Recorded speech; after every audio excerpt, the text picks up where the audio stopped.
Добар ден, почитувани гледачи, ја следите програмата на ТВМ телевизија и ги следите емисиите во кои што ТВМ телевизија врши реализација на оние емисии каде што правиме бесплатно представување, овој пат на кандидатите за градоначалници за предстојните локални избори 2021 година од коалицијата Најдоброто за мојата општина, предводена од Социјалдемократскиот сојуз на Македонија, кандидат за градоначалник на општина Охрид, господинот Константин Георгиевски, денес гостин во студиото на ТВМ телевизија. Добар ден и добре ми дојдовте во ТВМ. Добар ден, добро ве најдов, благодарам за поканата. Како сте уште рекол, колку дена има? 2 дена. Уморно. Уморно? Така. Георгиевски, да си започнеме со разговорот, да одговориме, имаме и голем број на прашања кои што преку ТВМ порталот од граѓани директно ќе ви бидат вас поставени, да почнеме со неколку општи прашања. Накратко за вашата програма, со кои моменти од програмата планирате да добиете, да стекнете довербата од охриѓани за овие локални избори, што е она што им е најпотребно во моментот? Нашата програма се состои од еден главен постулат, тоа е 365 дена дестинација, 365 дена можности за сите, и тоа ги сублимира 5 главни проекти кои што ние ги имаме зацртано во нашата програма како континуитет и продолжување на тие 2,5 години кои што јас ги имав како градоначалник и функционирањето на локалната самоуправа во периодот додека беше градоначалник покојниот Јован Стојановски. Тоа се состои од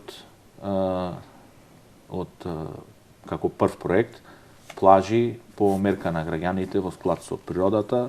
Тука ги разработуваме начините на менаџирањето на Охридското крајбрежје во иднина, затоа што сите знаеме во каква состојба беше најатрактивниот дел на Охридското крајбрежје, какви проблеми имавме со УНЕСКО, а и со законите заради несоодветното менаџирање и неносењето на соодветни законски акти и подзаконски акти на време.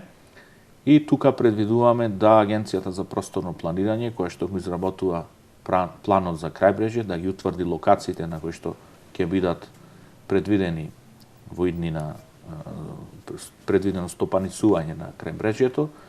Општината веќе распиша јавен повик, треба да ги објавиме идејните решенија кои што пристигнаа за изгледот на тие објекти кои што ќе може да се изградат согласно планот за управување тука. Тоа се објекти од отворен тип, шанкови покриени со трска, со дрвени материјали, природни материјали. И тие се објекти кои што ќе бидат унифицирани, специјализирани, типизирани, ќе ги изгради општината, ќе се сопственост на општината и ќе бидат издавани на стопанисување од сезона за сезона.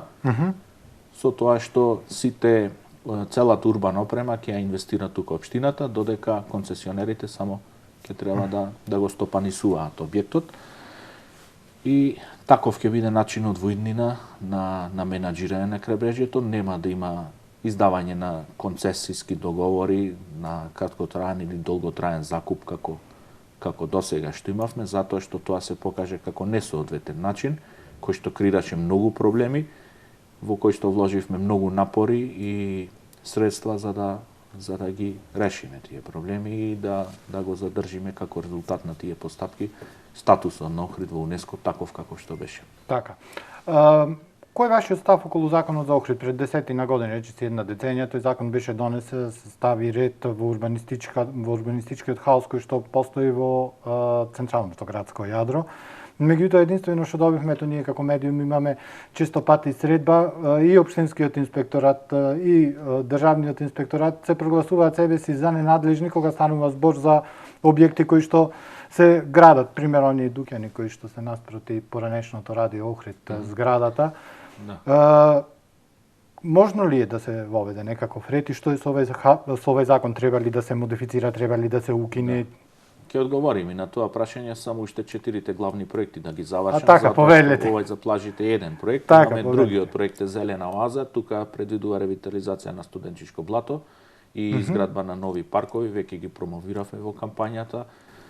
Паркот кој што планираме да го изградиме во касарната, каде што веќе имаме добиено средства за изградба на Дрелинскиот парк преку проект со кој што аплициравме со општина Корча заедно за прекугранична соработка, добивме 500.000 евра. Тука е планирано и City Bike, паметни велосипеди, памп траката и стартап центар за за нови бизниси и дигитални номади, значи тоа е во еден заеднички проект, дел е тој во касарната и плюс други содржини кои што тамо ќе ги планираме, тоа е проектот Зелена оаза, потоа проектот Урбана култура за враќање духот на Охридската чаршија, ревитализација на Охридската чаршија, плоштадот Свети Климент и плоштадот Чинар, кој што веќе е започнат, затоа што е во тек прибавувањето на документација, изготвен проект за реконструкција на плоштадот Чинар и предвиден и во сегашниот буџет на општината. Тоа е проект вреден околу 43 милиони денари. Убав, скап проект кој што ќе даде еден нов лик, нова душа на нашиот град. Потоа децата се нашата иднина. Ние во минатите 2,5 години покажавме дека ите како се залагаме за унапредување на условите во училиштата, реконструиравме, реновиравме многу школи, го деблокиравме основното училиште Григор Парличев и слично. И цел Охрид на клик ни е уште еден проект кој што ќе ги сублимира сите понуди кои што нашиот град ги има од обезбедување на водич за туристите, туристички водич, купување карти за Охридско лето, букирање на соби, па до маникир, педикир, тениски терени, наоѓање, значи една дата база во дигитална форма која што ќе му олесни на туристите да ги најдат сите потребни работи, а и на домашните бизниси и на луѓето ќе им ги направи подостапни сите тие услуги кои што тие ги нудат за туристите. Сега што се однесува до прашањето за законот за заштита на Охридскиот регион. Тоа е закон кој што е донесен во 2010 година и кој што требаше да ги дефинира начинот на урбанизација, менаџирање на поседот, посебно на старото градско јадро, таа заштитена споменична целина, и дел од тој закон, значи од законот за заштита на Охридскиот регион, е планот за управување кој што сега го донесовме, поточно во февруари 2020. Тоа е подзаконски акт на овој закон. Планот за управување со природното и културното наследство на Охридскиот регион е подзаконски акт на законот за заштита на, и тој држава била должна да го донесе во рок од 6 месеци. Држава го донесе после 10 години и во тие 11 режимски години на власт на Република Македонија е резултат на сета таа можност за креирање на урбанистички хаос, несоодветно менаџирање, кокетирање со разни инвеститори од типот на Субрата Рој, мегаломански проекти, кои што доведоа до реактивни мисии од страна на УНЕСКО и резултираа со препораките од 2017 година како наследство од тоа самоволно владење, да ние сега ги решаваме. Така. Значи, законот е добар, може да се интервенира во некои членови, меѓутоа, како и со многу други случаи во нашата држава, сме имале проблем со спроведување на тој закон.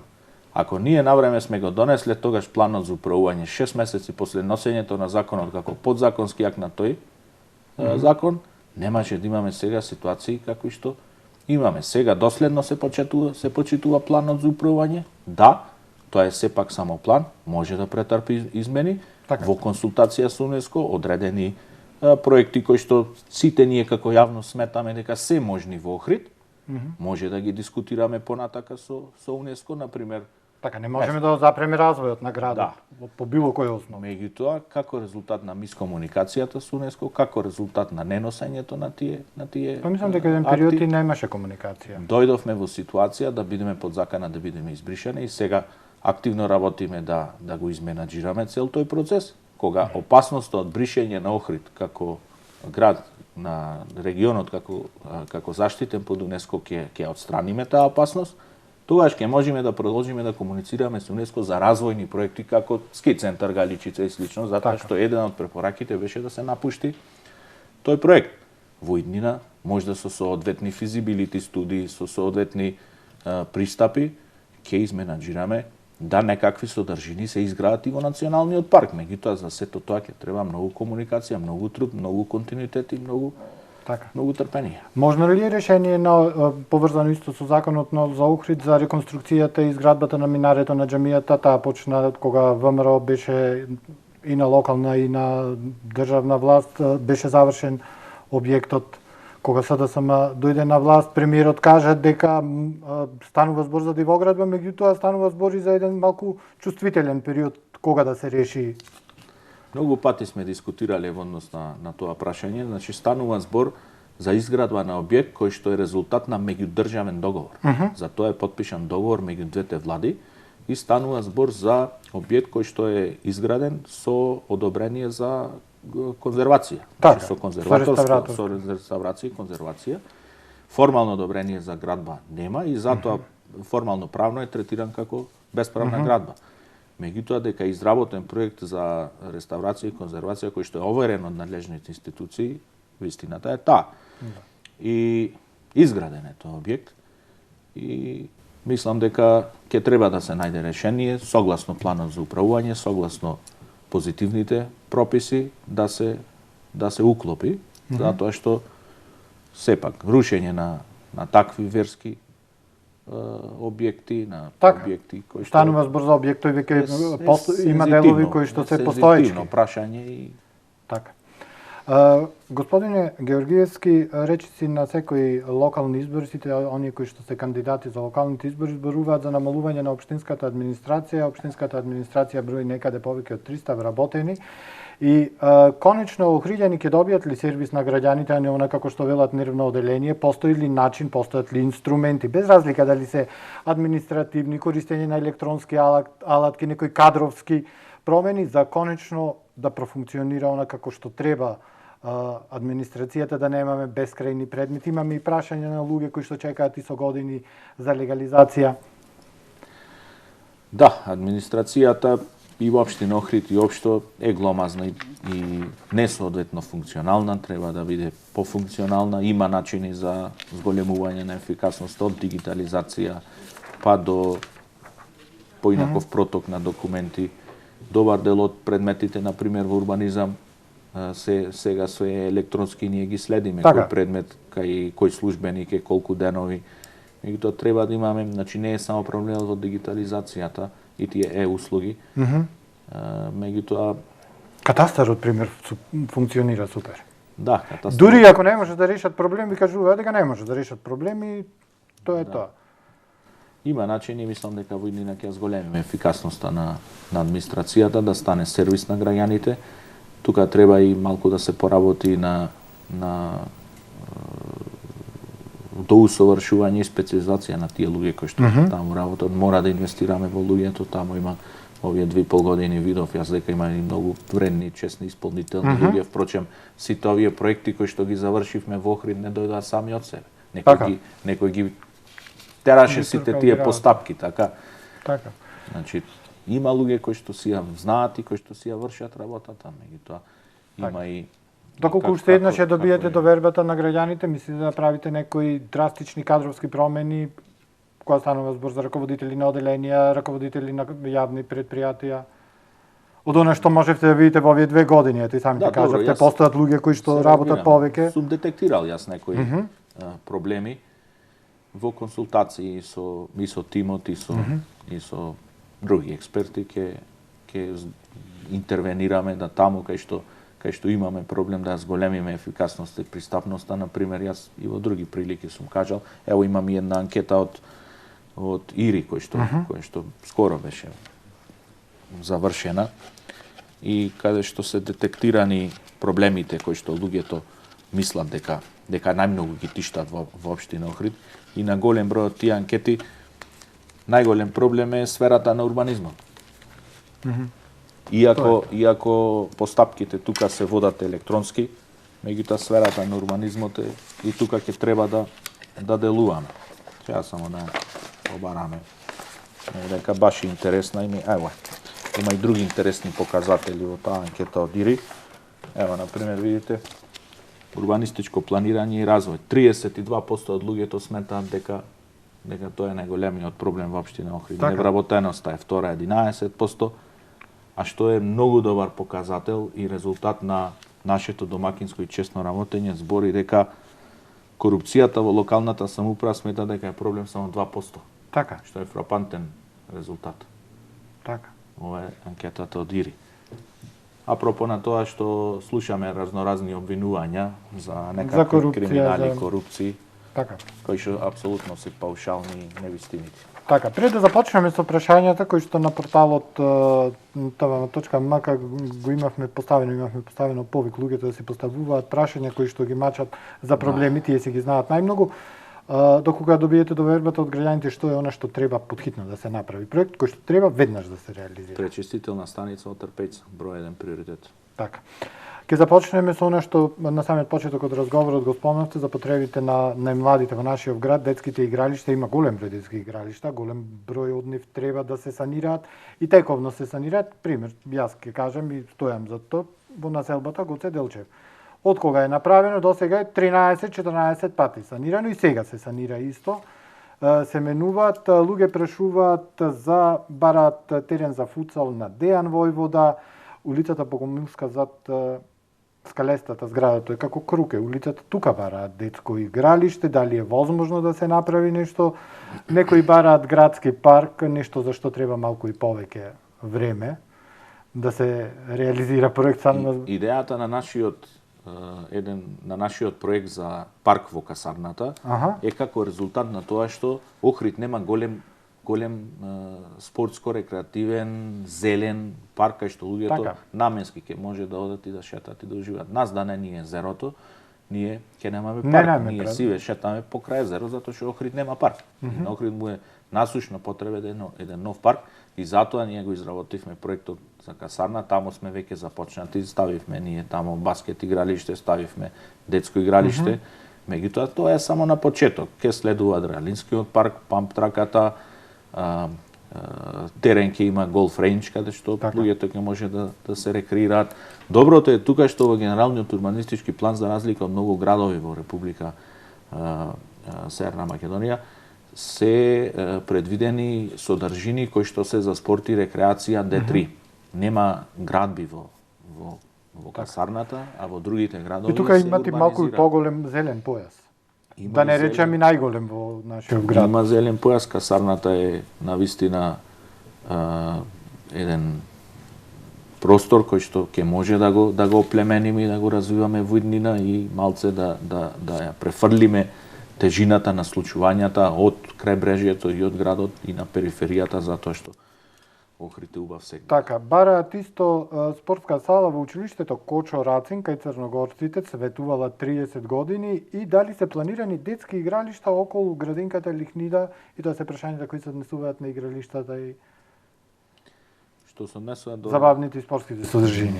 До спортска сала во училиштето, мислам дека таму треба да се размисли на комплетна реконструкција, затоа што и самото училиште не е во добра состојба, а секако и да се изгради нова спортска сала. Ние во 2,5 години, јас често пати знам да кажам дека сите проблеми се нотирани, ги знам, меѓутоа едноставно е невозможно за 2,5 години да ја направам Јаба Семин, 15-ти корпус и прва македонска бригада и да ги реконструирам сите школи, да го решам УНЕСКО и да ја раздолжам општината. Така да и да ви остане време за вас. Нотиране проблемот и се надам дека во иднина ќе.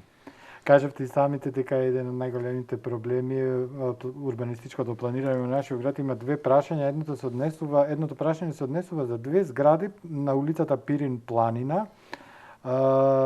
Нема излез, изградени се позади хотелот Чинго, во улица која нема излез и цела е само со куќи, кој ја дозволил да се изградат овие објекти, а другиот е дека другото прашање е во регистарот на дивоградби за катастарска парцела 5972/7, тоа е катастарска парцела, велат, на која што е изграден базенот на парк Golden Diamond Beach. Парцелата била на државно земјиште. Запознаени сте ова?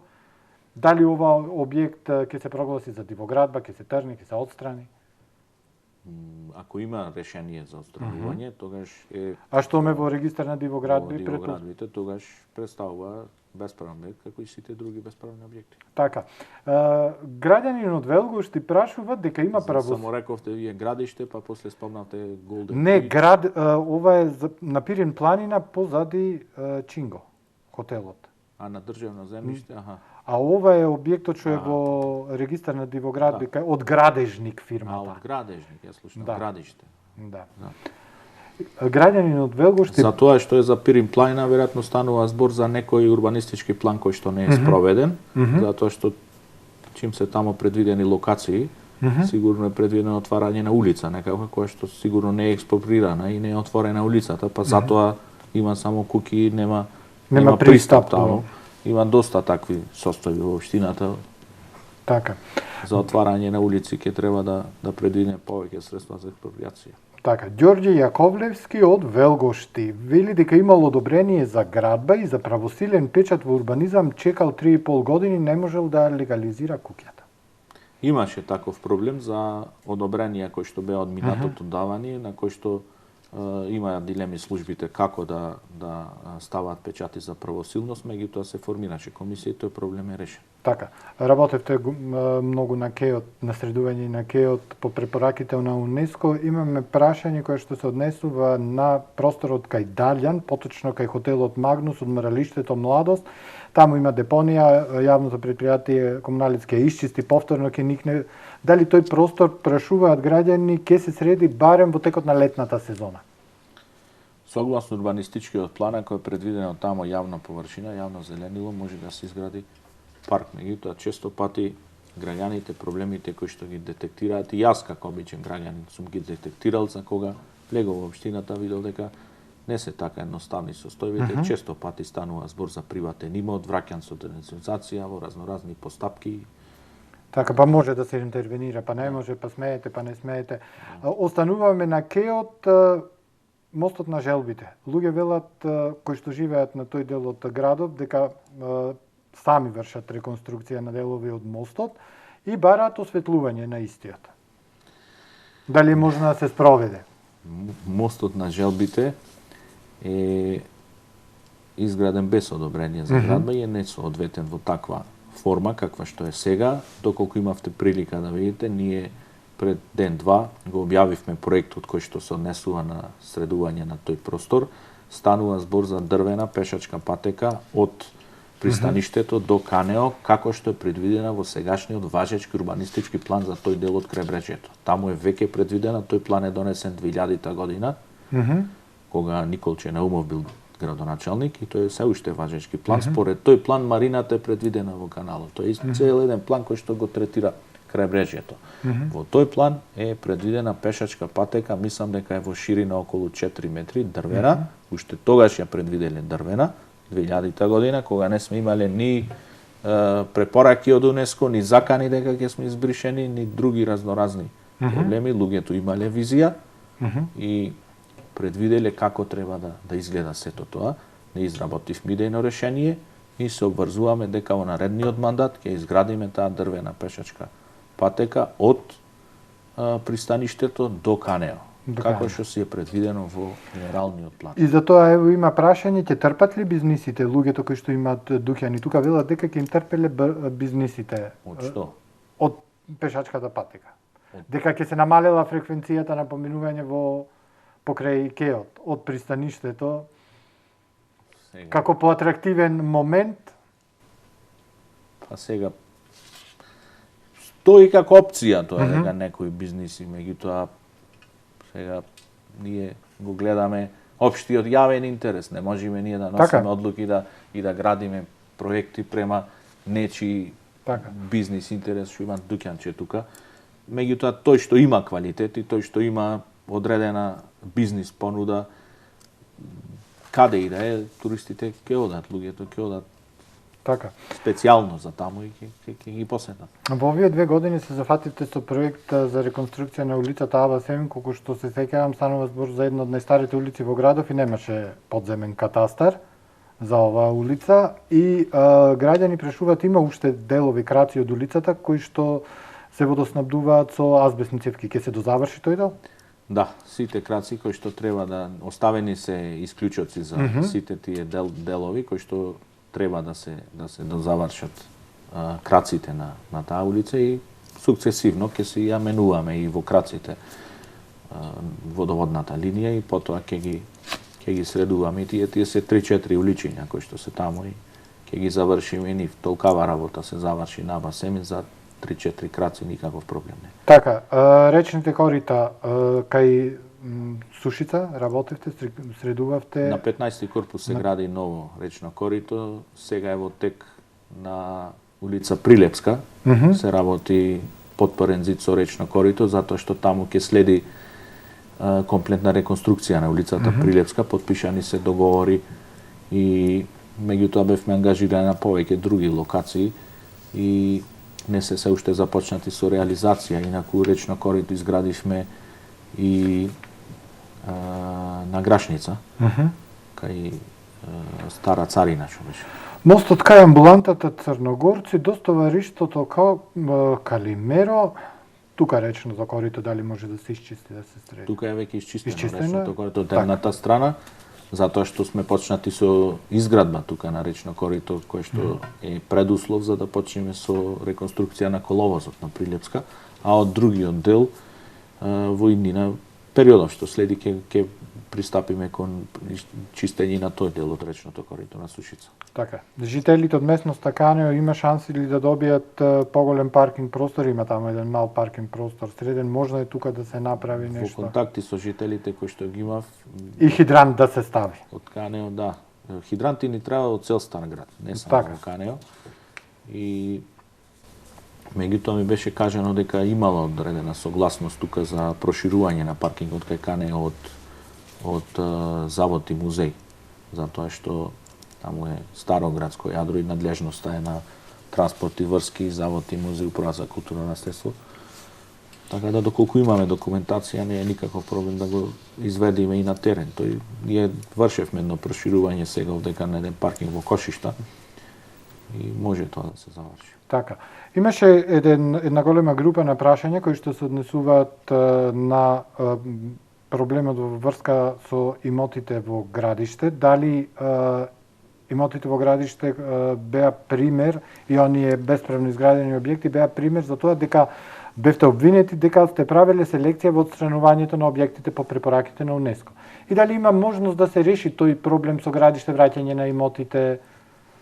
Враќањето на имотите е проблем кој што апсолутно не е во надлежност на општина Охрид. Така. И што се однесува до градбите кои што се тамо ние бевме, постапивме, донесовме акти. Меѓутоа општината кога постапува и отстранува со лимитирани средства. И приоритет беше прво да го изчистиме тој дел од крајбрежјето. Ние отстранувавме сега со 6 милиони денари кои што ни беа дадени на посебна сметка од владата. Во иднина ќе имаме повторно средства, повторно постапки. Тоа е процес кој што трае. Обемот на бесправните објекти во градиште се настрашници, огради околу камп приколките, можда некои потпорни зидови близу до водната површина.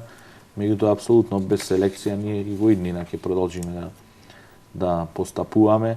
Бесправната градба е проблем во кој што морат сите институции, јас многу пати сум апелирал, не сме власт само ние како општина, мора да се ангажира обвинителството. Зависи од локацијата каде. Тоа е кривично дело. Така. Бесправната градба е кривично дело. Не може да општинава да имат поднесено преку 130, 150 кривични пријави во изминативе 5-6 години, а ниту една да не е процесуирана. Неказнивоста носи кон повторување на кривичните дела. Јас кога станав градоначалник имаше еден градежен инспектор во општината, сега има 3, ја покривам и Вевчан, и Дебарца, и Ресен со нашата инспекција и навистина на момент тоа е и со оглед на територијата на општина Дебарца, тоа е и физички невозможно. Таму нема многу предмети, меѓутоа сега сме доведени во една ситуација кога не знам колку време ништо не е отстрането во општината, воопшто не е делувано преку инспекцијските служби на отстранување на бесправни објекти. Сега кога ние почнавме да воведуваме ред, сега сме обвинети за селективност и зошто сме постапувале во февруар или во март. Значи после војна сите се генерали. Ако не постапевме, УНЕСКО ќе не ставеше на црна листа, па ќе бевме обвинети зошто не сме постапиле. Едноставно тука има една основна компонента, а тоа е почитување на законите и владење на правото. Ние како локална самоуправа први покажавме дека во Охрид владее законот и така ќе продолжи. Така. Прашуваат граѓани дали е возможно да се реализира изградба на велосипедска патека по стариот дел паралелно со стариот дел од патот Охрид-Струга. Јас како пасиониран велосипедист најмногу го сакам тоа. И Во соработка со другава општина, со соседнава, со Струга, ништо да се постои проектот во општина Охрид за таа велосипедска патека, финансиране од Југозападен плански регион. Правевме анализи, има тамо голем број приватни имоти и сумата која што би требало да се плати за експроприација е позамашна, околу 20 милиони денари дојдоа проценките. И со процесот на раздолжување и со подобрување финансиската кондиција на општината, ќе сме во можност да инвестираме во такви проекти и да изградиме и велосипедска патека, меѓутоа сепак имаме други приоритети кои што се есенцијални за животот на граѓаните, како изградба на канализации, ова што ви кажав, пречистителни станици и слично. Така да ќе дојме на ред и до велосипедските патеки. Ево сега на туристичка ги реконструираме велосипедските патеки, изградивме нови велосипедски патеки на 15-ти корпус, нови велосипедски патеки доби улица Тасном, ќе добие и Јане Сандански треба да се дозаврши, така? Па се расипа време, иначе ќе бевме завршени до се со Јане Сандански, готова за финален слој на асфалт. Така. Жители на улицата Кленоец имаат, како што велат, сериозен еколошки проблем кој што е генериран од базата бетон, имало дупнати силоси за цемент и имало прашина. Запознаени сте со тој проблем, сте били на терен, инспектори? Дали е можна дислокација на објектот? Кога излезе проблемот со бетонските бази во Охрид, ние направивме увид на сите бетонски бази и видовме дека само една или две се со соодветна документација. За добивање на интегрирани дозволи. Интегрирана еколошка дозвола и други, сите пропратни документи кои што се потребни за функционирање. Кога направивме на дадената локација инспекцијски надзор, го утврдивме тоа, донесено решение за отстранување и во следниот период, кога ќе имаме повторно средства и ќе продолжиме со процесот на отстранувањето на бесправни објекти, тој објект е следен кој што треба да се отстранити, базата ќе биде отстранета затоа што е со решение правосилно за отстранување. Така, и да не ги заборавиме приградските населби, Лесковец, Велгошт и Лесковчани велат дека уште имаат проблеми со водоснабдувањето. Има ли некакви содржини кои што се планираат за изградба, без разлика од каков тип станува збор во Велгошти, за да се подобри квалитетот на живеењето? Апсолутно, јас ги знам сите проблеми, имав доволно време да ги апсолвирам проблемите на сите населени места и граѓаните на Охрид. Во Велгошт и во Скребатска мала има проблем со водоснабдувањето, посебно во летниот период. Ние разговаравме дали да пристапиме кон изградба на уште еден поголем резервар кој што би го решил проблемот и најверојатно на тој начин ќе се решава тој проблем. Веќе изградивме резервар во Горно Коњско, изградивме резервар во Подмолје, ќе изградиме резервар и во Лесковец. Што се однесува до Велгошти, треба да се направи подпорен зид во... Кај училиштето имаше и таму има еден проблем, кај училиштето, кај Живко Чинго имаше. Не, таму на Воденичарска, мислам дека се вика Воденичаровска улица, кај што имаше сега нанос, кај кога имаше невреме, после таму расчистувавме. Значи подпорен зид и канал за одведување на атмосферската канализација. Тоа е главен проблем во Велгошти. Таму изградивме пат од селото Велгошти до манастирот Свети Никола, нов пат изградивме. Потоа исто така атмосферска канализација која што затоа што рачовите кои што се градеи на времето со каналите се затворени, така и не одржува проблем. Уредување на игралиштето во училиштето. Домот е таму реконструиран, меѓутоа нема употребна дозвола, ако можеме административно тоа да го решиме. А што се однесува до Лесковец, Лесковец е најголемо населено место приградско до Охрид и улицата 15-ти корпус која што ја направивме во интерес на граѓаните на Лесковец, затоа што тие циркулираат тука најмногу. Работевме на поставување на канализација перманентно во селото Лесковец и ќе продолжиме во сите населени места во рамки на нашите можности да инвестираме и да ги решаваме проблемите на граѓаните. Мислам дека во однос на инфраструктура во изминатите 2,5 години одржавме права лекција како се работи и дури понекогаш имаме проблем со фирмите, со изследувачите, затоа што отвараме толку многу работа што фирмите имаат проблем да не пратат во нашата динамика. Така. И за самиот крај, очекувате ли некаква суштинска промена да донесе резултатот за овие избори?